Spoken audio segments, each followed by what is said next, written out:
तो इससे पहले हमने शिक्षण के बारे में चीजें बेसिक्स जान ली थी कि शिक्षण क्या होता है, किस प्रकार से होता है, उसका मतलब क्या है। ये बेसिक्स जान लिया था हमने। माइक आप सभी का ऑन रहेगा। जिसका कोई प्रश्न है बीच में तो आप प्रश्न पूछ सकते हैं अपनी स्वेच्छा से जब चाहें तब। ओके, अब हम पहले टॉपिक करते हैं और आशा करता हूं कि आप क्वेश्चन अपना लास्ट में पूछे तो अच्छा रहेगा। और माइक अपने ऑफ रखें कृपया, इस चीज का विशेष ध्यान रखें, अदरवाइज मुझे फिर म्यूट करना पड़ता है सभी के लिए बराबर, क्योंकि आप कम विद्यार्थी हैं यहाँ पर। मैं अनम्यूट रखता हूँ सभी का माइक स्वेच्छा पर।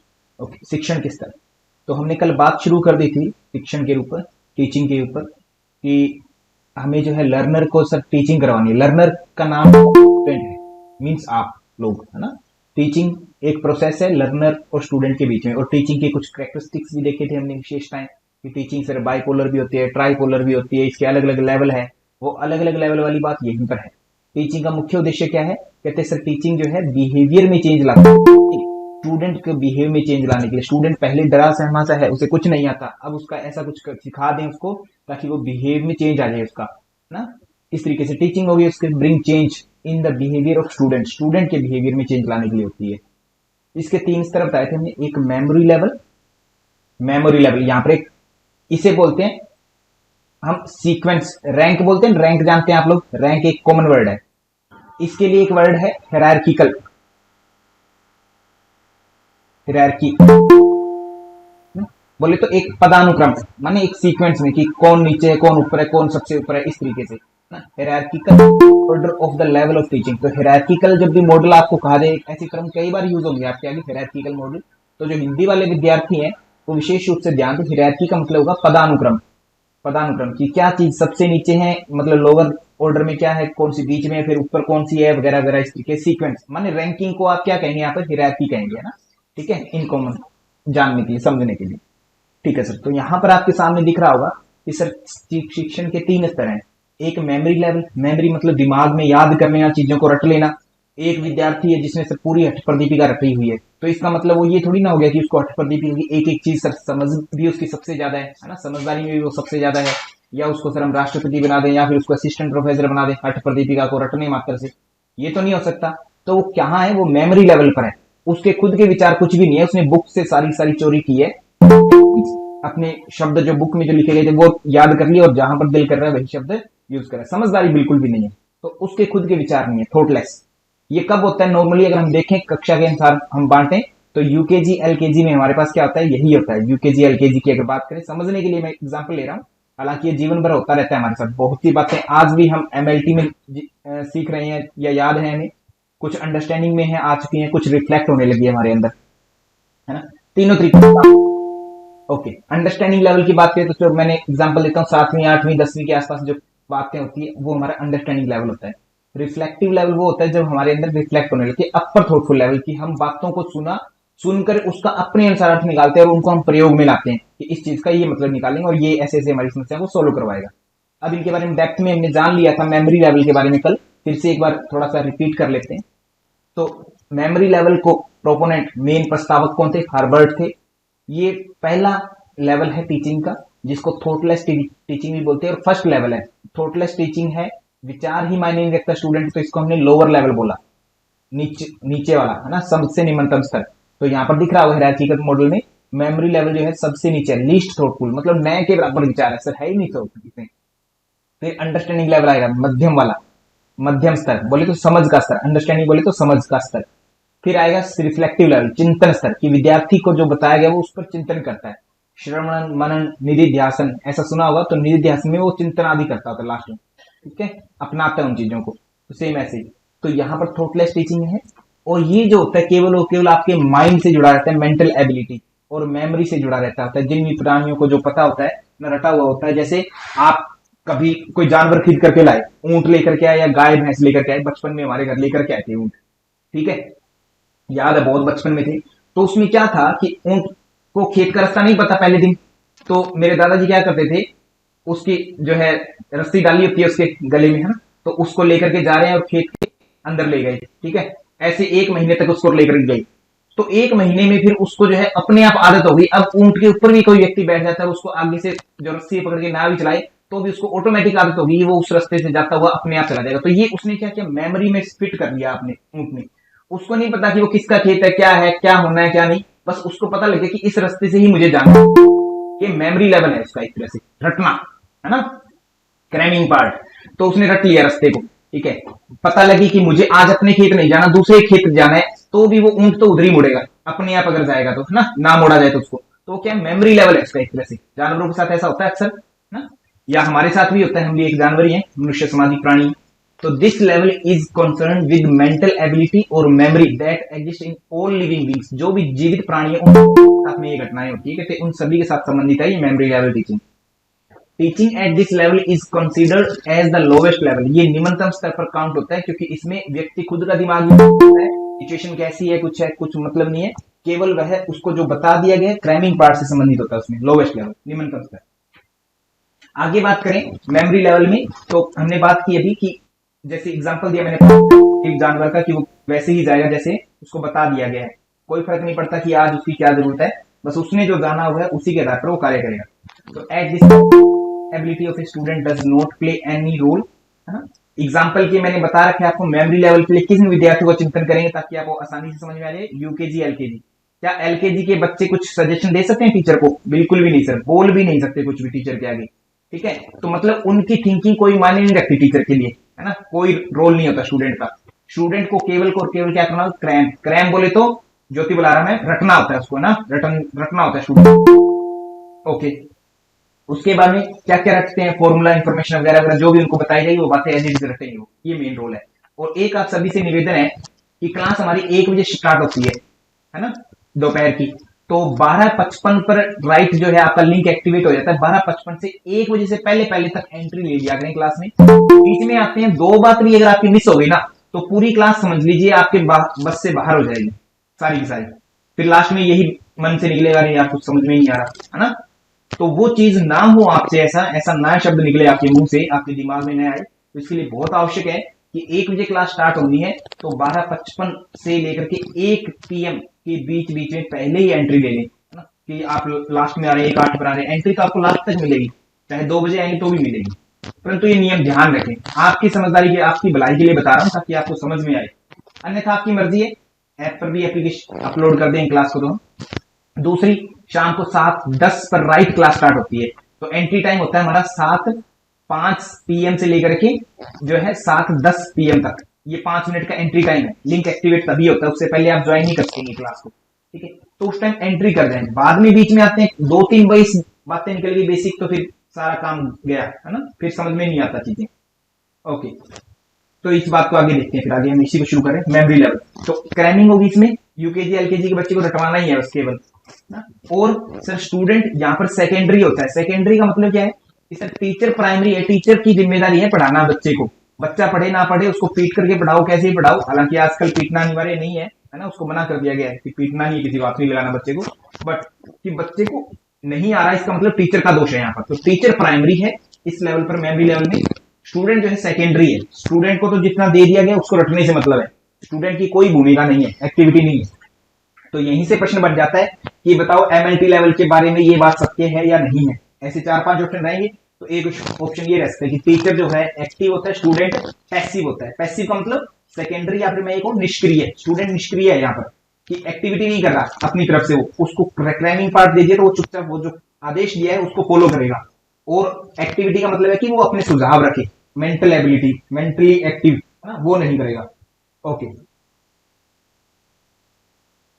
आगे बात करते हैं दूसरी बात। तो स्टडी मटेरियल जो होता है यहाँ पर प्री प्लान होता है और ऑर्गेनाइज किया होता है टीचर के लिए, है ना, पहले से ऑर्गेनाइज किया रहता है। हाँ पूर्ण मैम, आपको समझ में आने का कारण यही है कि हमेशा आज तक जब भी क्लास में आए लगभग लेट ही रहते हैं ना, समझ में नहीं आता। तो ये सबसे इंपॉर्टेंट बात है। एक तो ये है कि पेपर वन हमने जीवन में कभी टच ही नहीं किया। आज तक हमने एमए की है, बहुत रेयर चांसेस है कि हमने पेपर वन का कोई मटेरियल पढ़ा है। अगर पढ़ा है तो उसको याद नहीं रख पाए, बस केवल एग्जाम दिया और जिंदगी भर के लिए भूल गए, है ना, ऐसा किया होगा।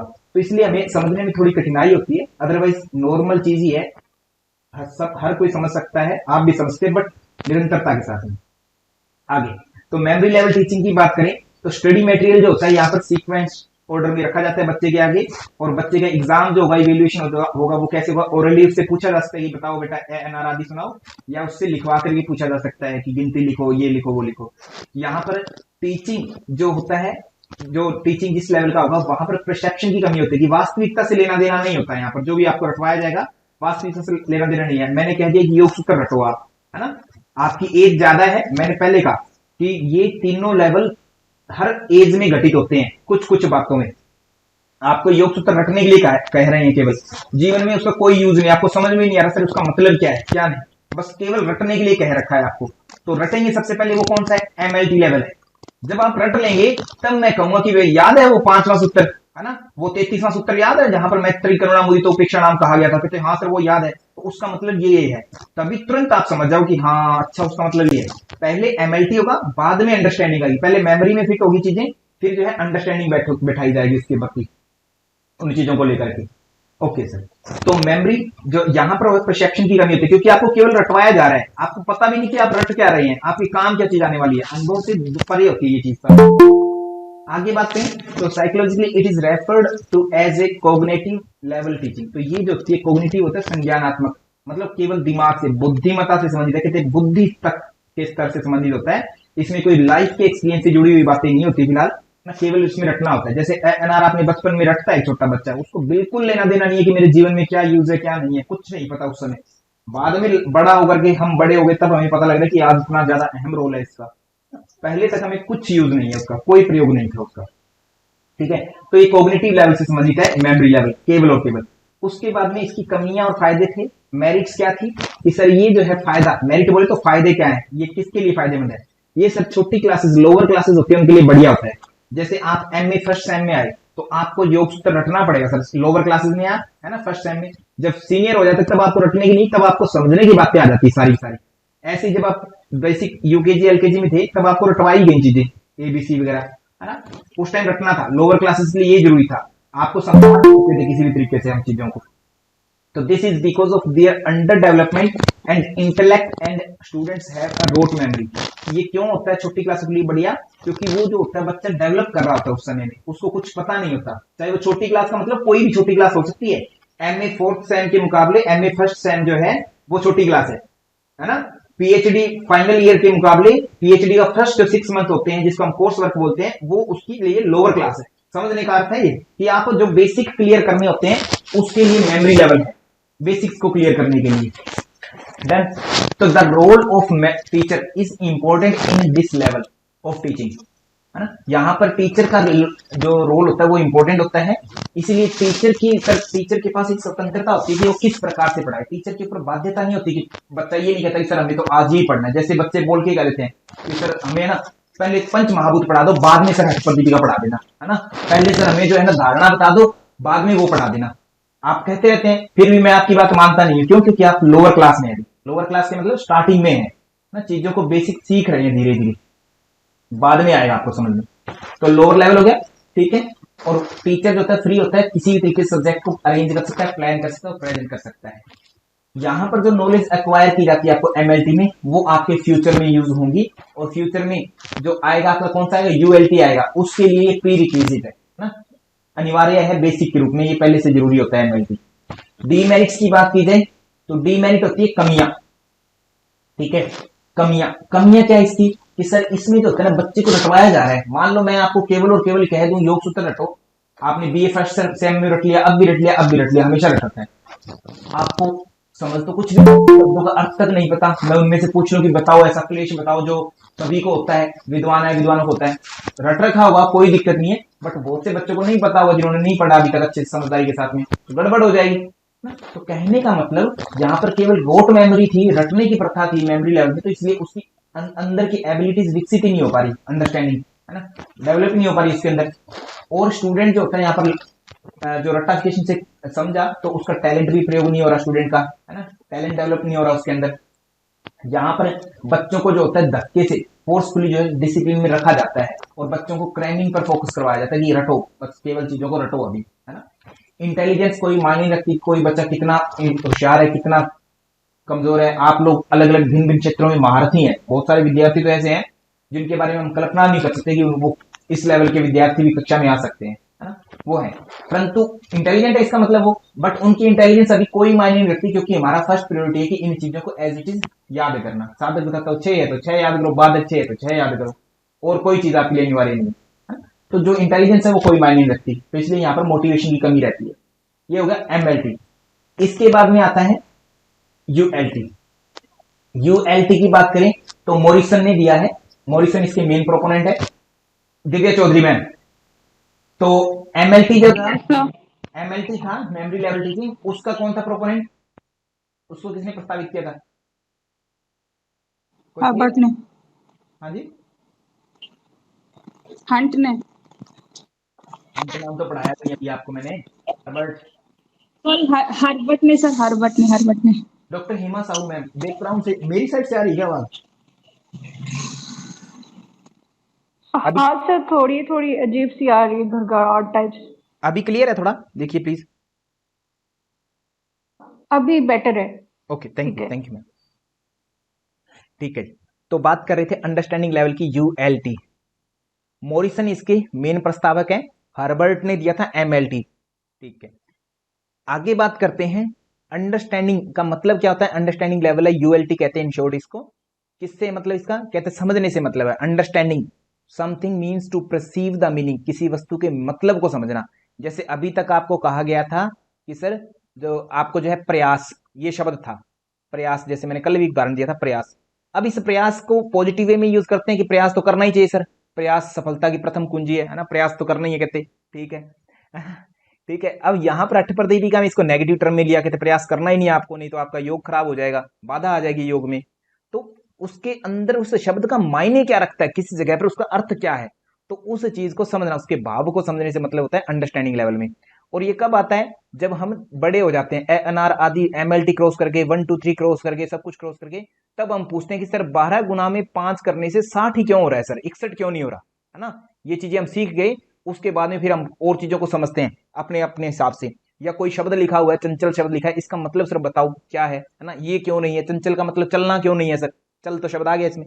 मतलब टीचर से वार्तालाप होती है बच्चे की, क्वेश्चन आंसर होता है, और बच्चा जो होता है कॉम्प्रीहेंड करता है, उसको समझने की कोशिश, कॉम्प्रीहेंड बोले तो समझना। ठीक है, परसीव द मीनिंग समझता है, उसके आइडिया को भी समझने की कोशिश करता है, किसी वस्तु, कोई वस्तु काम कर रही है तो वो कैसे कर रही है, समझने की बात होती है इसमें। और ये इनसाइट प्लस मेमोरी से संबंधित होता है, अंतर्दृष्टि से संबंधित होता है, अंतर्दृष्टि प्लस स्मृति। Okay, as it goes much beyond just the memorising the fact, ये केवल रटने से संबंधित नहीं होता, ये रटने के आगे भी जाता है कि आपने अब योग सूत्र रट लिया है, अब योग सूत्र को समझाओ सर, अब इसका मतलब क्या है ना। कि वृत्तियां सर पहले अध्याय में आई, समाधि पहले अध्याय में क्यों आई सर, दूसरे में क्यों नहीं आई, समाधि पाद पहले को क्यों कहा सर, दूसरे को क्यों नहीं कहा। अब वो आपको क्वेश्चन है आपके, वो क्वेश्चन है ना। मेमोराइज से आगे चले जाते हैं, तो मतलब एमएलटी इसके लिए बेसिक था, तभी आप क्वेश्चन पूछेंगे मुझसे कि सर समाधि पाद पहले को क्यों कहा, दूसरे को क्यों नहीं कहा, तभी तो आपका क्वेश्चन होगा। जब आपने एमएलटी कर रखा है, रट रखे हैं आपने चारों पादों के नाम, है ना, योग सूत्र में, तभी मुझसे दूसरा क्वेश्चन पुट करेंगे कि सर इसका ऐसा ऐसा क्यों है, अन्यथा नहीं कर पाएंगे। तो मेमोराइज से आगे होता है it focus on the mastery of the subject, ये मास्टरी पर फोकस करता है कि आपका कोई सब्जेक्ट आदि है, साइंस है, हिंदी है, योग सूत्र है, योग प्रदीपिका आदि है, तो उसको समझना है सर, अच्छे से मास्टरी हासिल करनी है, कि केवल रटना नहीं है कि मेरे को शब्द पता है, उसके मतलबों को समझाएं कि उसका मीनिंग क्या है। ठीक है, the teacher at the understanding level is of a higher quality than the one at the memory level. जो टीचर एमएलटी में था, जो यूकेजी एलकेजी को पढ़ा रहा था टीचर, है ना, उसकी क्वालिफिकेशन कम होगी, ऑब्वियस सी बात है, इसलिए सैलरी भी कम है ना।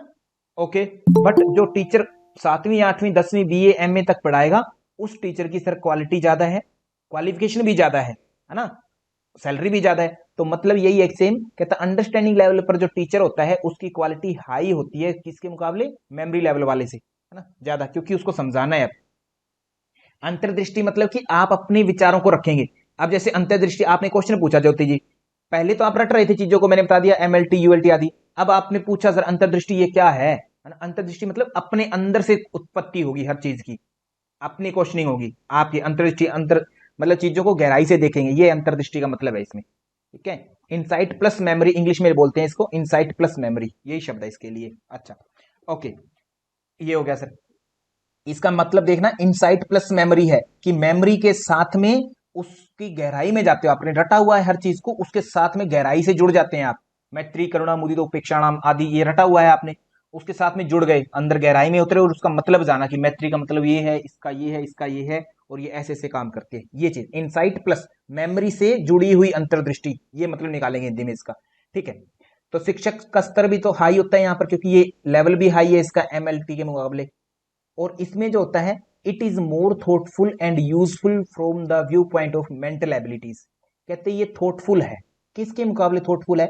एमएलटी के मुकाबले थॉटफुल है। एमएलटी में तो कोई क्वेश्चन ही नहीं कर सकते, ए पहले पढ़ाए तो ए पढ़िए, बी पहले बाद में पढ़ाए तो बी पढ़िए बाद में, फिर सी, फिर डी, कोई क्वेश्चन नहीं है।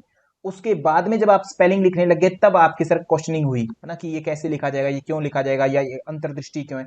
तब आपने अपने विचार रखने शुरू किए, तब स्टूडेंट्स के विचार मायने रखने लगे, और तब विचार स्टूडेंट एक्टिव हो रहा है। तो अब देखो ध्यान से, यहाँ पर टीचर पढ़ा रहा है, मैं पढ़ा रहा हूं अभी आपको, जैसे ही मैं पढ़ाता हूं स्टूडेंट क्वेश्चन भी कर सकता है, करता है। मतलब हम किस लेवल में पढ़ रहे हैं अभी? अंडरस्टैंडिंग लेवल में। ठीक है, टीचर और स्टूडेंट दोनों एक्टिव है ना यहाँ पर, बट फिर भी ज्यादा एक्टिव कौन है? ज्यादा कौन बोल रहे हैं यहाँ पर? टीचर ही बोल रहा है सर। स्टूडेंट का तो जब डाउट होता है तभी वो एक्टिव बोलता है, अदरवाइज टीचर ही एक्टिवेट है। तो मतलब ये जान लेना यहाँ पर कि टीचर और स्टूडेंट दोनों ही एक्टिव है, यहाँ पर एक्टिव है दोनों ही, दोनों फुल एक्टिव है। बट फिर भी एक लाइन ऐसी लिख जाता है एग्जामिनर कभी कभी, टीचर मोर एक्टिव होता है जिस स्थान पर, वो वाला लेवल बताओ। तो टीचर ज्यादा एक्टिव है, स्टूडेंट कम एक्टिव है, एक्टिव दोनों है पर। ठीक है, तो एमएलटी में कौन एक्टिव था? एमएलटी में बताओ, एमएलटी में कौन था? डॉक्टर हेमा मैम, हेमा साहू जी, एमएलटी में कौन एक्टिव था? Teacher. Teacher, only teacher activate था, क्योंकि स्टूडेंट कौन था? स्टूडेंट को सेकेंडरी कर दिया, स्टूडेंट को काम दिया है ये याद करो चुपचाप बैठ करके, रटना है और कुछ नहीं करना।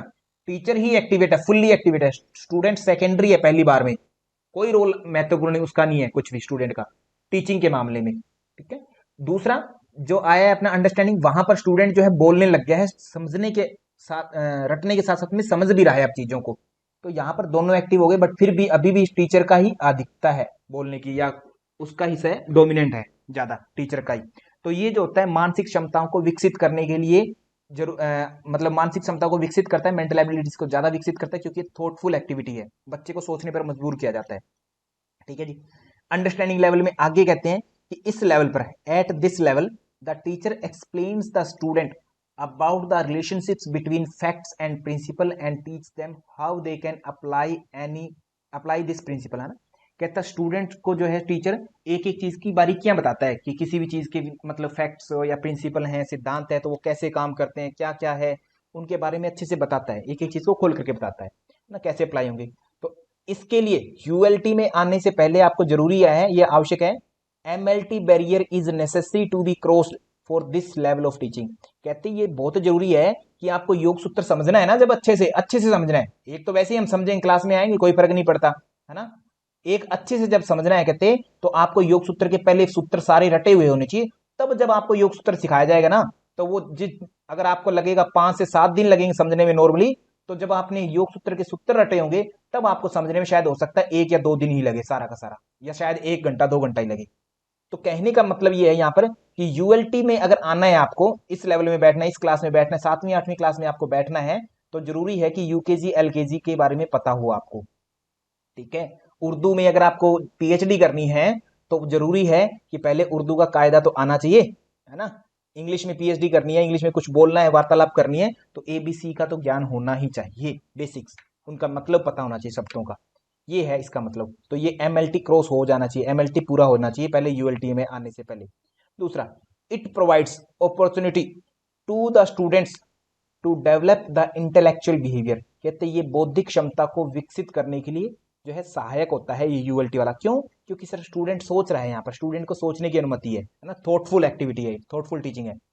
यहाँ पर टीचर और student both have active role in this level. Teacher और स्टूडेंट दोनों बराबर एक्टिव हैं, बट फिर भी मोर एक्टिव की जब बात आएगी तो केवल और केवल टीचर एक्टिव है, ज्यादा एक्टिव। हाँ, स्टूडेंट एक्टिव होना शुरू हो गया है यहाँ पर, फिर भी डोमिनेंस अभी भी टीचर का ही है। 7वीं 8वीं क्लास में टीचर ही प्रधान था ना। इमेजिन इस चीज को करेंगे ज्यादा इजी हो जाएंगे सारे concept. The evaluation system mainly include both ऐसे एंड ऑब्जेक्टिव टाइप क्वेश्चंस।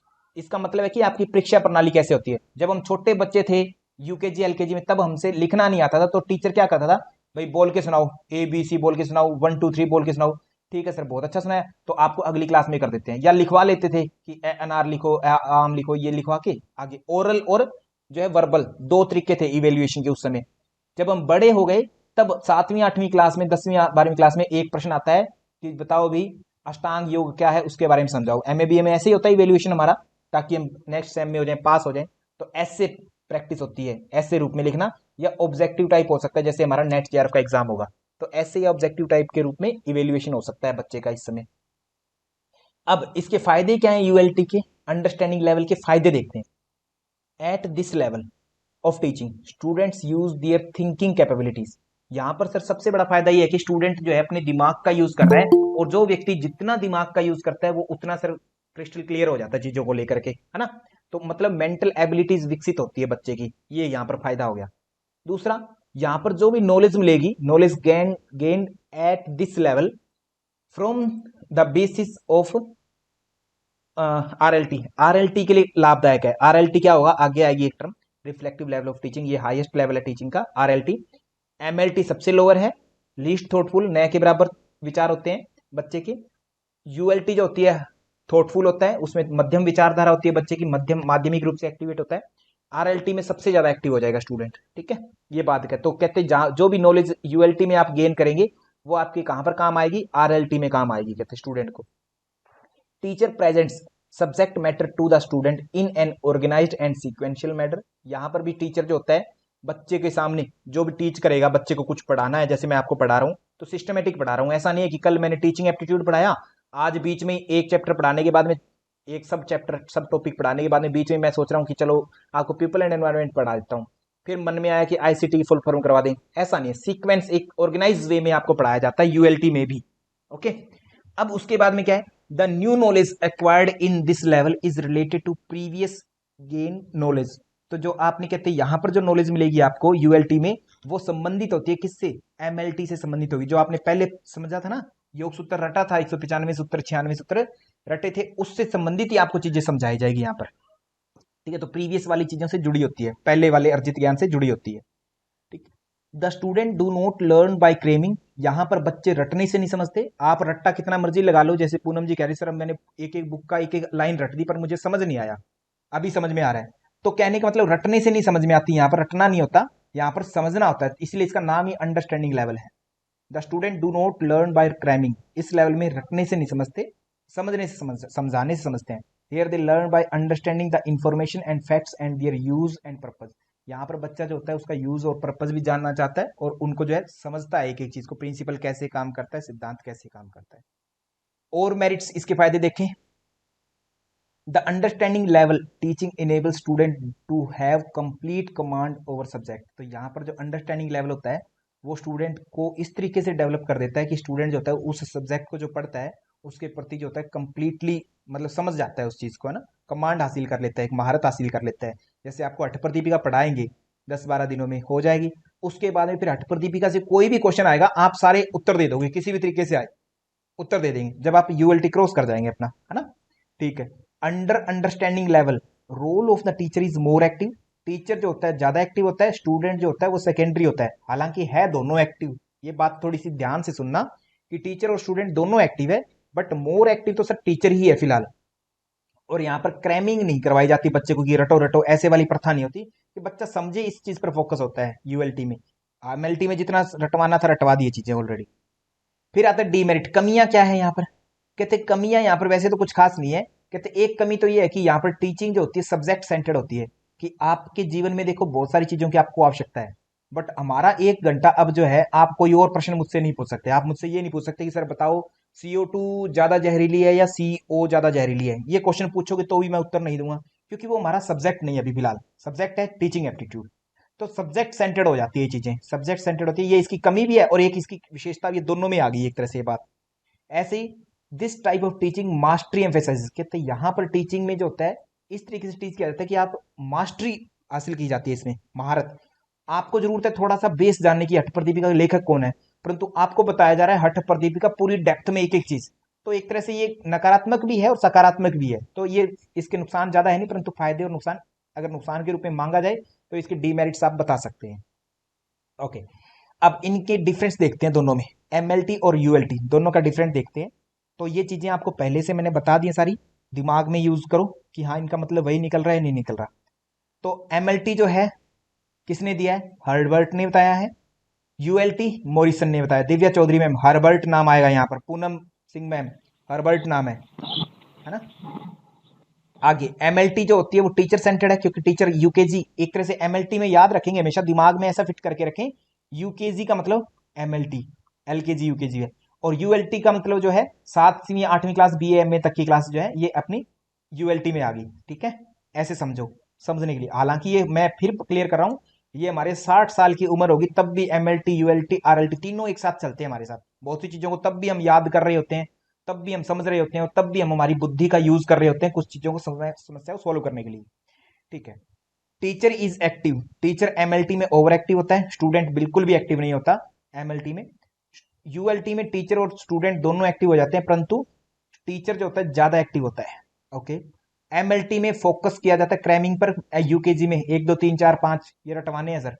यूएलटी में आपकी जो होता है थिंकिंग कैपेबिलिटी को विकसित किया जाता है चीजों के लिए, है ना, आपको सोचने पर मजबूर किया जाता है कि बताओ ऐसे कि ये क्या होगा, वो क्या चीज होगी, इस तरीके से अलग अलग क्वेश्चन पूछ करके आपकी थिंकिंग कैपेबिलिटी को विकसित किया जाता है। एमएलटी थॉट लेस है, कोई विचारधारा मायने नहीं रखती किसी की भी। यूएलटी जो होती है थॉटफुल टीचिंग है ना, विचारों से युक्त है ये, ओके। आपको सोच सकते हैं, खूब खूब सोचे। ये हो गया। यहां पर किसी का कोई दिक्कत नहीं है, एमएलटी यूएलटी में किसी का कोई दिक्कत है तो प्लीज आप पूछ सकते हैं अभी के लिए, फिर आगे मैं आरएलटी की तरफ चलता हूं।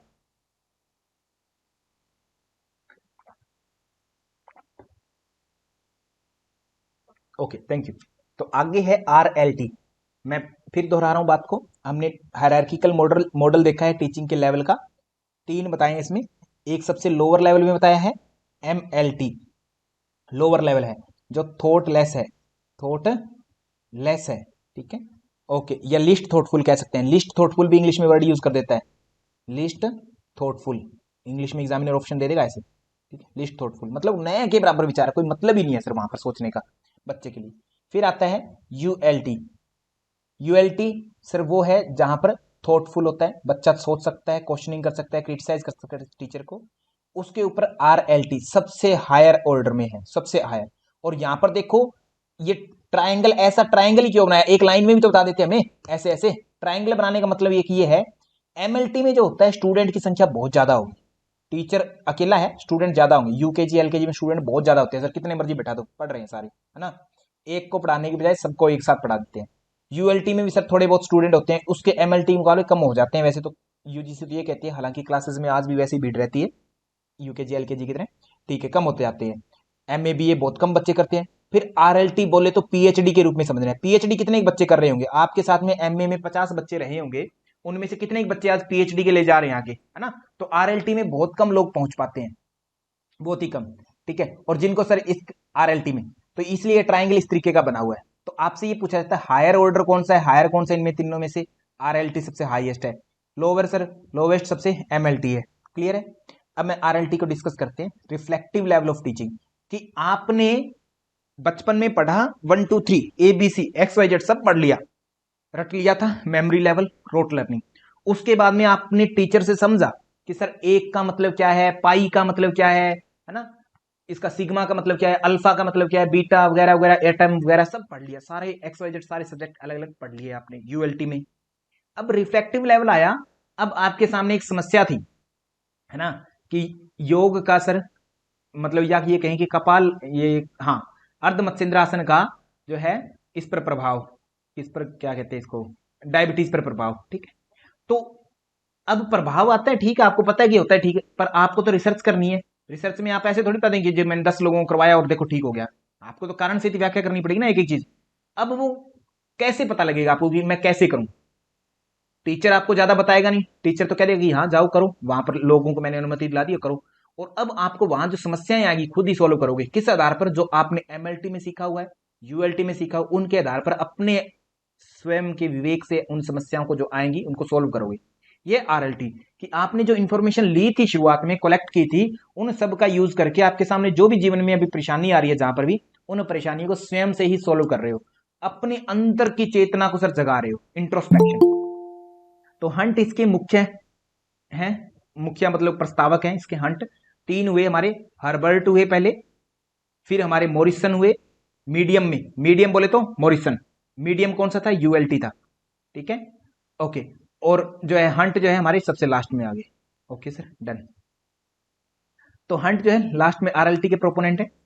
This level is also known as introspective level. Introspective मतलब आत्मनिरीक्षण से संबंधित है, कि अपने आत्म चेतन, है ना, आत्मा से मतलब विवेक से, एक तरह से स्वयं के विवेक से आप बातों को क्लियर करते हैं। कोई टीचर आपको वहां बताएगा नहीं कि हाँ बेटा ऐसे करो, ऐसे गलत है, ये चीज सही है, ऐसा नहीं है। आपको खुद ही सब निर्णय लेने हैं, डिसीजन वगैरह सब आपको लेने हैं, ए टू जेड। कि मतलब यहां पर आपको टीचर इस तरीके से टीच कर रहा है कि आपको रटवा नहीं रहा कोई चीजों को, और टीचर को नहीं आता तो टीचर कह देगा कि भी मुझे नहीं आता, इसको देख कर बैठ के देखते हैं। टीचर भी ये कह सकता है उस समय आरएलटी में, यूएलटी में नहीं कहेगा, एमएलटी में नहीं कहेगा, क्योंकि वहां पर तो उसकी जिम्मेदारी सब कुछ पढ़ाना, बच्चे को नहीं आता। यहाँ पर टीचर और स्टूडेंट लगभग दोनों एक जैसे होता है। जैसे किया जाए पीएचडी का गाइड, पीएचडी गाइड हो सकता है उसने कुछ अर्ध मत्स्यराज के बारे में पता ही ना हो, डायबिटीज के बारे में कुछ पता ही ना हो, तो बस आप कहेंगे सर मुझे तो करना है इस टॉपिक पर, अर्ध मत्स्यराज से डायबिटीज पर प्रभाव, तो कह दिया ठीक है जाओ वहां पर जाके कर लो। अब आप कहेंगे सर डायबिटीज होता क्या है, तो हो सकता है गाइड को ना पता हो, गाइड कहेगा ठीक है मैं देख करके बताऊंगा। तो टीचर क्या होगा, एक तरह से फुल ऑफ नॉलेज नहीं माना जाएगा यहाँ पर रिफ्लेक्टिव लेवल में टीचिंग होगी। यहाँ पर रिफ्लेक्टिव लेवल का मतलब कि आपको वो इस तरीके से टीच करेगा कि आप अपनी समस्या को सोल्व कर सके। समस्या का उत्तर वो नहीं देगा, आपकी हेल्प कर सकता है वो, कहीं ना कहीं गाइडेंस दे सकता है कि ऐसे ऐसे होगा, आपको उत्तर नहीं देगा टीचर, कभी भी समझाएगा नहीं कभी भी। आप खुद स्वह चेतना, है ना, खुद की चेतना से समझेंगे। इंट्रोस्पेक्टिव लेवल पर टीचिंग होती है यहाँ पर, आत्मनिरीक्षण से, ठीक है। इस रूप में भी यह जाना जाता है इंट्रोस्पेक्टिव लेवल में। It also means thinking deeply about something. कहते हैं यह संबंधित है किससे, बहुत गहराई से सोचना, इससे संबंधित है कि आप समस्या पर पूर्ण रूप से गहराई से सोचते हैं। जैसे कोई भी चीज होती है किसी टाइम पर, अब हमें पता है आज के टाइम में भी कहते हैं सर मार्स जो मंगल ग्रह है उस पर ऑक्सीजन नहीं है, ये नहीं है, वो नहीं है, वगैरह वगैरह। तो वैज्ञानिक लोग चले जाते हैं ऐसे ही ऑक्सीजन का डब्बा लेकर के, इतना भारी भरकम सूट पहनने की क्या जरूरत थी। परंतु जानने से पहले उन्होंने सारी चीजों का प्रयोग किया, अपने एमएलटी का, यूएलटी का, सबका प्रयोग करके फिर वो जो है कहते सूट पहनना अनिवार्य है, क्योंकि पराबैंगनी किरणें वहां पर खत्म हो जाएंगी, है ना, और वहां पर आवाज भी नहीं जाएगी। इसलिए हर एक व्यक्ति जो है फोन से, टेलीकॉम से जो है जुड़ा रहेगा, एक दूसरे से बात नहीं कर पाएंगे आप एक दूसरे से, ठीक है, डायरेक्टली फेस टू। सारी चीजों का सोच करके फिर उन्होंने बाद में भेजा, तो गहराई में सोचा उन्होंने, तब जाकर के रिफ्लेक्टिव लेवल आया आपका, ठीक है। हर चीज को जोड़ तोड़ करके देखते हैं, रिफ्लेक्टिव लेवल।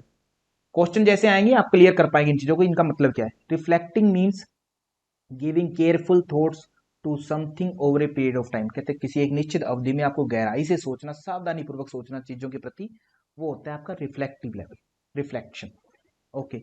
आरएलटी को पाने के लिए, इस लेवल पर पढ़ने के लिए, पीएचडी में पढ़ने के लिए बहुत ज्यादा जरूरी है कि बच्चे की यूकेजी एलकेजी वाली शिक्षा पूरी हो, 7वीं 8वीं बीए एमए ये भी उसकी पूरी हो, यूएलटी भी पूरा हो, तभी वो आरएलटी में बैठने लायक है, पढ़ने लायक है, समझने लायक है। अदरवाइज आरएलटी की बातें उसके लिए कोई काम की नहीं है, कोई काम की नहीं है, क्योंकि ये हाईएस्ट लेवल ऑफ टीचिंग है, हाईएस्ट लेवल है, बिल्कुल सबसे हाईएस्ट ऑर्डर में है। यहां पर बच्चा ये नहीं कहता कि अरे टीचर को तो आता नहीं, हमें क्या खाक पढ़ाएगा, ऐसा उत्तर नहीं दे सकता।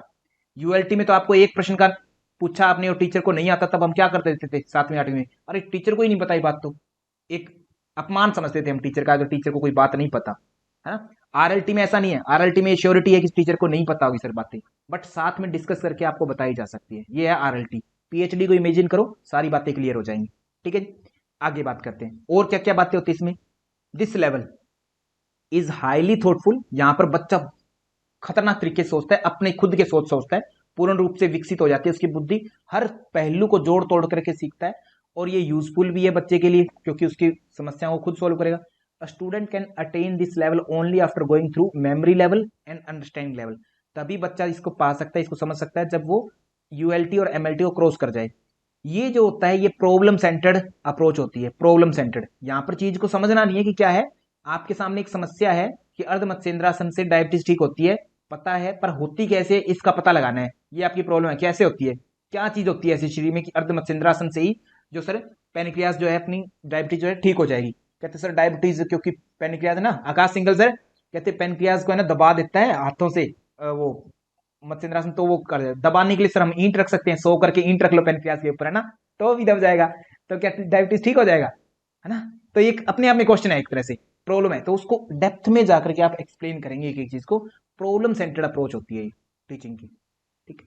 Teaching at the reflective level enables the student to solve real problem of life. यहाँ पर स्टूडेंट जो होता है वास्तविक समस्याओं से को सोल्व करना सीखता है। At this level the student is made to face a real problematic situation, वास्तविक समस्या से उसको फेस करवाया जाता है, फिर उसको जो है वो अंडरस्टैंड करता है और उसको सोल्व करने की कोशिश करता है अपनी क्रिटिकल एबिलिटीज के थ्रू, और प्रॉब्लम को सोल्व करने में सफल हो जाता है धीरे धीरे वह, है ना। तो रिफ्लेक्टिव लेवल में यह है कि वह व्यक्ति को इस काबिल बनाया जाता है कि वह समस्याओं को खुद सोल्व कर सके। अब देखो हमारी टीचिंग का मुख्य उद्देश्य क्या है, अब हम शॉर्ट में करते हैं सारी चीजों को। 3 लेवल थे, MLT, ULT, RLT। अब जो है हमारे माता पिता, हमारे दादा दादी थे, अब तक हम उनके संरक्षण में पल रहे थे, वो हमें खाना खिला रहे थे, भोजन खिला रहे थे, उनके संरक्षण में थे। हमने UKG भी उन्हीं के सानिध्य में की, उन्होंने पढ़ाया, है ना, उन्होंने परिवार भी चलाया, हमें भी पढ़ाया, सब कुछ किया। LKG भी उन्हीं के सानिध्य में की, 7वीं 8वीं BA MA भी उन्हीं के सानिध्य में किया, सब कुछ। अब हम बड़े हो गए, अब हमें आने वाली पीढ़ी को हम पढ़ाएंगे, हम हमारे बच्चों को पढ़ाएंगे, हमें घर चलाना है, हमें जमीन भी खरीदनी है, बेचनी है, वो सारी चीजें हमें खुद पता होनी चाहिए आज के टाइम में। और कोई नई चीज आ रही है टेक्नोलॉजी तो भी हमें खुद ही पता होना चाहिए। अब हम ये नहीं कहते पापा इसका कैसे होगा सॉल्यूशन, नहीं पूछ सकते हर बार। तो RLT तक बच्चे को जो है, हमारी एजुकेशन का मूल उद्देश्य क्या है कि बच्चे को इस काबिल बना दो कि वो सारी समस्याएं जीवन में नई हो या पुरानी कैसी हो, सबको खुद ब खुद सोल्व कर पाए। इस लेवल में लेकर के जाना उद्देश्य है शिक्षा का, मुख्य उद्देश्य।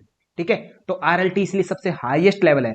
तो RLT में आपको कुछ रटवाया नहीं जाएगा, कुछ समझाया नहीं जाएगा, केवल आप खुद अपनी समस्या को सोल्व करेंगे। लाइक PhD की बात करें, या PhD के बाद में आप जब असिस्टेंट प्रोफेसर बनेंगे तो नई नई सिचुएशन आएंगी तो भी सोल्व खुद करें, है ना। हर चीज में आप खुद सोल्व करें। तो ये है रिफ्लेक्टिव लेवल टीचिंग, यहां तक लेके जाना है। RLT में जाकर के आप अपने डिसीजन खुद लेंगे, निर्णय खुद लेंगे। ULT में तो टीचर ले रहा है, टीचर प्राइमरी है, MLT में टीचर है। RLT में आपको क्या कौन सी बुक पढ़नी है? सर मेरा क्वेश्चन ये है कि ओम जो है, ओमकार की 12 मात्राएं होती है, तो सच में होती है या नहीं होती? तो सर पढ़ो, कौन सा टेक्स्ट पढ़ना है, इसका निर्णय आपका खुद ही है। किस टेक्स्ट में मिलेंगी 12 मात्राएं, खुद पढ़ो, है ना। टीचर को पता है ऐसा जरूरी नहीं है। आपने मुझसे पूछा कि 12 मात्राएं सर किस में है, मैं कहूंगा मुझे नहीं पता, है ना। खुद पढ़ो। अब खुद कौन सा ग्रंथ पढ़ना है ओम के लिए, जो मर्जी, डिसीजन आपका है। तो ये है RLT। बात समझ में आई? अब इसके देखते हैं आगे बातें। The students original thinking and creative ability develop at this level. यहां पर स्टूडेंट्स की खुद की थिंकिंग और खुद की क्रिएटिविटी जो होती है डेवलप होती है उसकी। The role of the teacher in this level is democratic. तो यहां पर जो टीचर का जो रोल होता है वो डेमोक्रेटिक होता है। मतलब टीचर जो होता है बच्चे पर कोई चीज थोपता नहीं है कि मुझे पता है मैंने आपको बता दी ये बातें, ऐसा ही होता है, ऐसा ऐसा नहीं है। बच्चे के साथ डेमोक्रेटिक वे में डीलिंग होती है, बातें होती है कि हाँ ऐसा हो सकता है, शायद ऐसा नहीं होता। कि मतलब टीचर जो होता है, टीचर में रह करके स्टूडेंट के साथ एज ए फ्रेंडली बिहेव करता है। ये है डेमोक्रेटिक वर्ड का मतलब। ये इंपॉर्टेंट है यहाँ पर टर्म, एक एक चीज। He does not force knowledge to the student but develops talent and capabilities. यहां पर स्टूडेंट के ऊपर नॉलेज कोई चीज थोपी नहीं जाती कि हाँ ऐसा ही करना है, ऐसा नहीं करना है। स्टूडेंट के ऊपर छोड़ दिया जाता है उसकी कैपेबिलिटी विकसित करके। क्लासरूम एनवायरनमेंट जो होता है ओपन होता है और इंडिपेंडेंट होता है। PhD में आपकी क्लास एक जो है बेंच पर बिठा करके टीचर आगे चेयर पर बैठ करके आपको पढ़ा रहा है, ऐसा नहीं होता। ओपन होता है, कहीं भी जाके मुक्त, कहीं भी जाके पढ़ो, और इंडिपेंडेंट स्वतंत्र होता है बच्चा पढ़ने के लिए, क्या टॉपिक पढ़ना है क्या नहीं पढ़ना है उसकी स्वतंत्रता है। क्लासरूम का एनवायरनमेंट ऐसा होता है उस बच्चे का। क्लासरूम का मतलब रूम नहीं होगा, मतलब ये कैसे कहां पर पढ़ेगा वो उसके लिए स्वतंत्र है, वो कहीं भी जाके पढ़ सकता है कैसे भी। और यहाँ पर लर्नर जो होता है एक्टिव होता है और मोटिवेटेड होता है, स्वयं से ही खुद पढ़ता है। उसको पढ़ाने के लिए फोर्स नहीं किया जाता, उसको एक्टिव नहीं किया जाता, अपने आप एक्टिव होता है। उसका भूमिका प्राइमरी होती है। स्टूडेंट जो होता है वो एक्टिव होगा, मोर एक्टिव होगा स्टूडेंट टीचर की बजाय। The purpose is to develop the reflective power of the people so that they can solve problem of their life. खुद की समस्या को सोल्व कर सके, खुद रीजनिंग कर सके, लॉजिक लगा सके, इमेजिन कर सके खुद। इसलिए रिफ्लेक्टिव लेवल जो है स्टूडेंट्स के अंदर विकसित किया जाता है। यहाँ पर स्टूडेंट जो होता है प्राइमरी रोल में होता है, प्राइमरी प्लेस जो होता है इस टीचिंग में स्टूडेंट की भूमिका होती है। क्योंकि PhD स्कॉलर अपने टॉपिक के बारे में टीचर जो गाइड है उसका उससे ज्यादा जानता है हमेशा। ये तो समझ रहे होंगे आप बात, है ना। हो सकता है टीचर को कम पता हो, मैंने पहले कहा कि टीचर इस लेवल पर नॉलेज थोपेगा नहीं कि यही बात सत्य है। हो सकता है जो भी बातें आ रही हैं आपके जीवन में, आपकी समस्या आ रही है आगे टॉपिक में, वो टीचर ने आज तक फेस ना की हो, तो टीचर खुद भी इसमें फाइंड आउट करेगा। बट फर्स्ट रोल किसका है? स्टूडेंट का है। यहाँ पर स्टूडेंट ज्यादा एक्टिव है और टीचर जो होता है वो सेकेंडरी हो जाता है यहाँ पर। ठीक है, तो यहाँ पर जो टेस्टिंग इवेल्युएशन होगा वो कैसे होगा? ऐसे टाइप टेस्ट हो सकता है, जैसे आप IAS IPS बनेंगे तो सर आपका टेस्ट कैसे होगा? ऐसे लिखवाएंगे आपसे, है ना। यहाँ पर आपका एटीट्यूड, दृष्टिकोण कैसा है किसी चीज को दो सोचने के प्रति, आपसे पूछ लिया कि वर्तमान में सर सरकार है वह किस तरीके की सरकार है ना, मतलब कि धर्म को लेकर के वह क्या कर रही है या इकोनॉमी को लेकर के क्या कर रही है।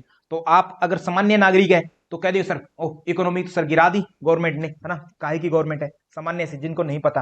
परंतु जब आपने अच्छे से पढ़ाई कर रखी होगी हर पहलू पर, तो आप उसके फायदे और नुकसान दोनों बताएंगे, है ना। ये एटीट्यूड की मतलब आप सही चीज को, ऐसा नहीं है कि आप केवल उसके समर्थक है तो अच्छी अच्छी बात बता देंगे, विरोधी है तो केवल बुरी बुरी बात बता देंगे। इस लेवल का मतलब ये रिफ्लेक्टिव का कि आप जो है उसकी कमियां और बुराइयां दोनों बता सकते हैं, सब चीजें बताऊंगी आपको, पॉजिटिव और नेगेटिव, केवल समर्थन में या विरोध में कोई चीज नहीं कह देंगे। आपके एटीट्यूड, आपके बिलीफ सिस्टम को, आपके इन्वॉल्वमेंट, इन सब को सर इवेल्युएट किया जाता है यहाँ पर कि आप सोचते विचारते कैसे हैं, यहां तक ये चीजें विकसित होती है आपकी रिफ्लेक्टिव लर्निंग। अब इसके फायदे क्या होंगे, यहाँ के फायदे सर ये है कि टीचर जो होता है, teaching is not teacher centred, teacher centred नहीं है, सब्जेक्ट सेंटर्ड भी नहीं है, किस पर सेंटर्ड है, लर्नर सेंटर्ड, कि लर्नर क्या सीखना चाहता है उस पर सेंटर्ड है सर। यहाँ पर लर्नर को सर विकसित करना है हमें, यहाँ पर इसकी सेंटर्ड है। There is an interaction between the teacher and learner at the reflective level of teacher. Sir यहाँ पर इंटरेक्शन होता है किसके बीच में, टीचर और लर्नर के बीच में इंटरेक्शन होता है, वार्तालाप होती है अच्छे से रिफ्लेक्टिव लेवल में। Teaching is suitable for higher classes, ये जो आरएलटी है ये मोड किसके लिए बेस्ट है, पीएचडी वालों के लिए, हायर लेवल पर सही है। छोटे बच्चे जो है एलकेजी यूकेजी उनके साथ क्या डिस्कशन करेंगे आप, है ना, तो वहां पर तो नहीं कर सकते ऐसा, तो सूटेबल नहीं है छोटे बच्चों के लिए। ये बेस्ट किसके लिए है, आपके बड़ी क्लासेस के लिए, हायर क्लासेस के लिए बेस्ट है। और यहाँ पर स्टूडेंट जो होता है हाईली थॉटफुल मोड में होता है और यूजफुल होती है टीचिंग बच्चे के लिए, थिंकिंग कैपेबिलिटी विकसित करने के लिए। नुकसान क्या है इसके, not suitable for small children, छोटे बच्चों के लिए फायदेमंद नहीं है, ये तो नुकसान हो गया इसका। It is suitable only for mentally matured student, जो मेंटली मैच्योर हैं उन्हीं के लिए ये सर बढ़िया है, हर एक के लिए बढ़िया नहीं है ये, ठीक है। जो मेंटली मैच्योर नहीं है सर उनको समझ में नहीं आएंगी बातें, मैच्योर होना जरूरी है। In this level the study material is neither organised और नोर प्लान इन एडवांस, यहाँ पर कोई भी चीज जो होती है आपकी ऑर्गेनाइज नहीं की जाती, सिस्टमेटिक, ना ही स्टडी मटेरियल आपका प्रोवाइड करवाया जाता है आपको सिस्टमेटिक। जैसे आपको कह दिया कि नेट जेआरएफ का एग्जाम है योगा का, दो सर टेस्ट एग्जाम देना है, अब बहुत से टॉपिक ऐसे जो आपने कभी आज तक पढ़े ही ना हो, एग्जाम में कभी पढ़ाई नहीं गए, और ना ही यूजीसी आपको सिलेबस कोई बुक्स देगा कि इस बुक से आपका टेस्ट होगा, बस टेस्ट होगा, क्वेश्चन भी कैसे भी पूछे जा सकते हैं, आपको बस उत्तर देना है ना, कहीं से भी पढ़ो हमें नहीं पता। तो ऑर्गेनाइज नहीं होता यहाँ पर, कोई भी चीजों को प्लान नहीं किया जाता कोई भी चीजों को। So students can not acquire systematic and organised knowledge of their study course, तो इसीलिए सर स्टूडेंट्स जो होते हैं वो जो भी कोर्स होगा उनका टेस्ट होगा उसके लिए सिस्टमेटिक वे में जो है ऑर्गेनाइज नहीं कर सकते स्टडी को, मटेरियल को, ये इसकी कमियां है सर। अब आपके सामने प्रश्न है, इस प्रश्न को देखें और उत्तर दें। हाँ जी, रेणु डबराल जी उत्तर दीजिए, क्या हो सकता है इसका। तो मैं फिर से निवेदन करता हूं अंत में कि जो विद्यार्थी लेट आते हैं वो जो है हमेशा शुरू से ही समय पर आए। 1 से 2 क्लास है तो 12:55 से लेकर के जो है 1 बजे के बीच में कक्षा में एंटर कर जाएं सर, नहीं तो फिर एक लाइन भी छूट गई ना तो सारा सिस्टम गड़बड़ा जाता है, फिर मुश्किल हो जाता है समझना। और 7:10 पर शाम को क्लास होती है, तो 7:05 से 7:10 के बीच में क्लास शुरू होने से पहले पहले एंटर हो जाए, है ना। 7:10 पर राइट मैं बोलना शुरू कर देता हूँ क्लास में ना, लेक्चर स्टार्ट हो जाता है हमारा। तो आवाज आ रही है मेरी, ओके। तो उत्तर अलग अलग दिए सभी ने, देखते हैं क्या हो सकता है। Shalini yoga ma'am, Renu Dabral ma'am, okay. तो देखो teacher becomes secondary, teacher secondary कब बनता है बताओ। एमएलटी जो था वहां पर क्या है, टीचर फर्स्ट रोल है, बिल्कुल स्टूडेंट बिल्कुल सेकेंडरी है। यूएलटी आया तो यूएलटी बीच का आ गया, यहां पर क्या है, टीचर भी एक्टिव है स्टूडेंट भी एक्टिव है, दोनों एक्टिव है, बट स्टिल टीचर प्राइमरी है, फर्स्ट है, टीचर प्राइमरी रोल में है, बराबर माने जाएंगे या तो, या टीचर मोर एक्टिव है ना। तो यहां पर क्या है, सेकेंडरी कब होगा टीचर, टीचर सेकेंडरी आरएलटी मोड में होगा। कैसे, पीएचडी आप जब करेंगे तो 5 साल आपको ही सब कुछ पढ़ना है, टीचर नहीं पढ़ेगा आपके लिए कि टीचर आपको एक ही चीज बता दे, ऐसा कुछ नहीं करेगा कि सर टीचर को कहीं मेरी थीसिस लिख दो, टीचर को कोई लेना देना नहीं है इससे, टीचर ना आपको कुछ बताएगा ज्यादा, ठीक है। टीचर सेकेंडरी है, टीचर अपने काम में लगा होगा, बिजी रहेगा, आप कभी कभार जाएंगे महीने में, 1 महीने में, 6 महीने में एक बार जा रहे हैं, इस तरीके से। तो ज्यादा एक्टिव कौन है, स्टूडेंट, कम एक्टिव कौन है, टीचर। तो टीचर सेकेंडरी होता है ना। और पैसिव भी होता है, पैसिव का मतलब निष्क्रिय, तो मध्यमिक और निष्क्रिय कब हो जाता है टीचर, तो आरएलटी मोड में होता है। बात मेरी समझे आप लोग, अभी प्रश्न सॉल्व हुआ, यही बात हमने बात की थी ना अभी, शेफाली मैम, सुशीला बिश्नोई जी, ज्योति बराला जी, मानसी शर्मा मैम, ओके सोनी जी। तो RLT होगा रिफ्लेक्टिव लेवल। तो इसलिए मैं कह रहा हूं कि एक एक बात को ना अपने को समझना जरूरी है। अभी हमने पढ़ी ये बात है ना, तो उसको दोबारा आप देखेंगे ना क्लास को, तो आपको ये बात क्लियर हो जाएगी कि हाँ ये कैसे था कैसे नहीं। एक एक बात हमने पढ़ ली है। ओके, उसके बाद में नेक्स्ट, इसका उत्तर शायद सही दे पाएंगे आप लोग। राधा रिंकी सैनी जी, दिव्या चौधरी जी, प्रवीण कुमार सर, रुचि मिश्रा जी, नेहा प्रजापति जी, आदरणीय महक शर्मा जी, मानसी कलिता जी, कंचन तिवारी जी। ओके, तो कहा है लोअर लेवल लर्निंग। ज्योति बलहरा जी, क्वेश्चन समझ में आ रहा है? इंग्लिश में लिखा है, आई थिंक समझ में आ रहा होगा, इतना ज्यादा टिपिकल नहीं, इसलिए मैंने हिंदी नहीं बनाई इस प्रश्न की। हाँ जी शालिनी जी, तो in which level of teaching lower level learning outcome get focused, है ना। लोअर लेवल कब आता है सर टीचिंग का, कब होता है लर्निंग का? MLT में होता है सर। लोअर लेवल का मतलब सबसे निम्नतम स्तर, MLT सबसे नीचे रहता है, ULT फिर बीच में रहता है, RLT सबसे ऊपर रहता है। ऐसे तो ट्राइंगल था हमारा ये वाला, तो लोअर लेवल कौन है सर? MLT है, बात क्लियर है। मीडियम में सर ULT है, सबसे ऊपर RLT है।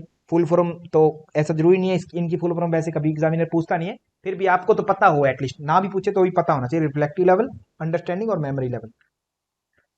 ओके, अब ये प्रश्न है दिव्या चौधरी जी, आप कह रहे थे कि सर डायरेक्ट प्रश्न नहीं पूछेगा एग्जामिनर, ये पूछेगा प्रश्न आपसे ऐसे। वो प्रश्न भी PYQ थे जो आपने किए ना अभी, दोनों प्रश्न PYQs थे आपके दोनों के दोनों। PYQs बोले तो प्रीवियस ईयर क्वेश्चन, ये भी PYQ किसी टाइम का। करिए इसको, प्रश्न क्या है और उत्तर क्या है, उसमें से दीजिए उत्तर ढंग से।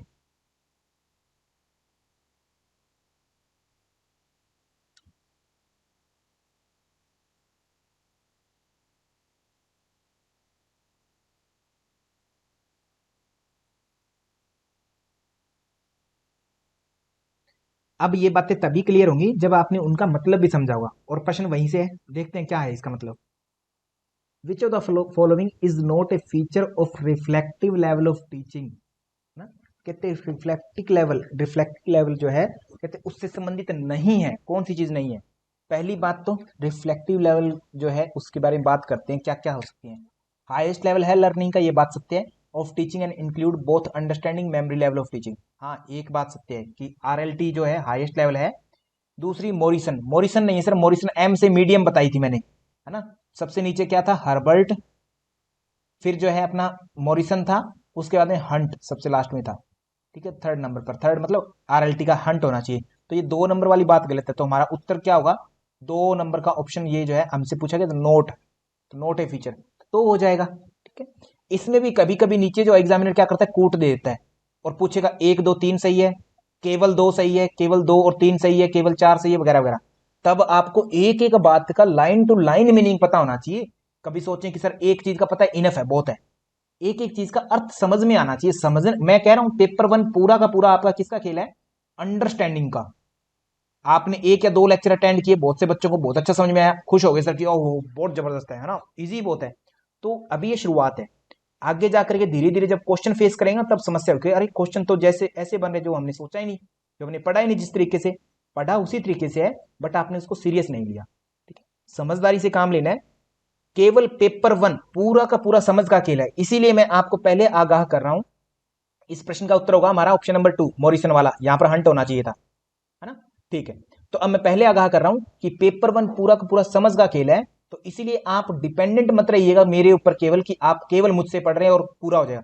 आपको हर सोर्स से पढ़ना है, हर सोर्स से मतलब जैसे टॉपिक आपने मुझसे पढ़ा, उसी टॉपिक को जाकर के यूट्यूब पर सर्च करिए सर, पढ़िए अच्छे से अच्छे, और वेज मिलेंगे आपको, कुछ नई लैंग्वेज मिल सकती है, लैंग्वेज इंपॉर्टेंट है यहां पर। बुक से पढ़िए सर अपनी, एटलीस्ट 3 सोर्सेज से तो आपको पढ़ना ही पढ़ना है। मुझसे पढ़िए, फिर वही टॉपिक यूट्यूब पर सर्च करिए, फिर या फिर बुक में पढ़िए अपनी, हिंदी या इंग्लिश जो भी है। और कोशिश करिएगा ये जो टॉपिक है इंग्लिश में पढ़ लेंगे तो अच्छा रहेगा, हिंदी में भी बेस्ट है, कोई दिक्कत नहीं है, बट क्योंकि इंग्लिश में ये मेन रूट सिलेबस है, तो इसलिए इंग्लिश में थोड़ा देख लेंगे, इजी लैंग्वेज ये, ज्यादा क्लियर हो जाएगा आपका। ओके, तो ये छोटा सी बात को ध्यान रखना है पेपर 1 में स्पेशली। ठीक है जी, तो यहां तक आज का हम टॉपिक कवर करेंगे।